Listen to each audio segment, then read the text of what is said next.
Majority leader Senka ebeya amamrano a ema kwan semampani aniwa na bedi akire entinem semampani nya ne neman kebeya yensesem de nti o kasa Adom TV etwaso Adom Kasee no ba no deni osai chemen sabunsu echemu a ehu behia sempanifo betena se na omenya mamra watimi asakra mu sebeyi a tumi a wode ema mampanyina bedi akire wabra mampanyini etukwan fro mayimu no obetimi ateso senti a wakasa ene se Ghana mampanyina na dan kwakufu ado eden krata beto abonte se wo tukwan akọ Spain, France ene England a wokon wodi na chie German mampanyina bedi akire Dr. Alhaji Mahmoud Baumia ya wono ena ebetena mu se mampanyini wabra oni ho ehum se Supreme Court esigina ye wasasem we hu ekire ebra achiamehino wo mra sebedwafie betimi egina mu se mampanyini nanso Adom Kasee ne ba no deni echwemu a eba ne sa na chese amampanimfo mienu ene wo mayimu a enni se eba ne sa. I don't think that mere absence from the jurisdiction should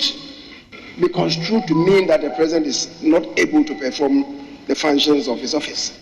He leaves to the United Nations to attend conferences as the president of the republic.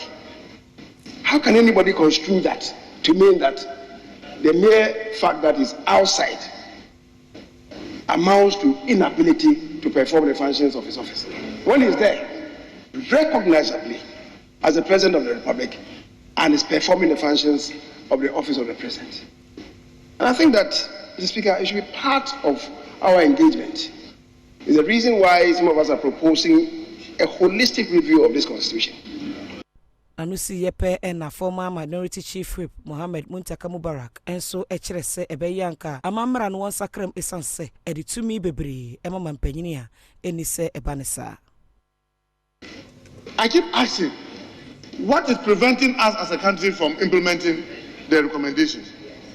Because since the seat parliament, since 2013, we have virtually iced it. And all of us keep talking about the constitutional amendment. Yet a lot of work has been done. It is just to implement and finish it. And we've left it hanging.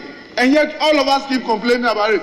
Are we anticipating another all over a fresh amendment? Because remember what they did was very extensive. Mr. Speaker, I have said with a greater respect that the 1992 constitution that we currently have simply helps us to elect a dictator.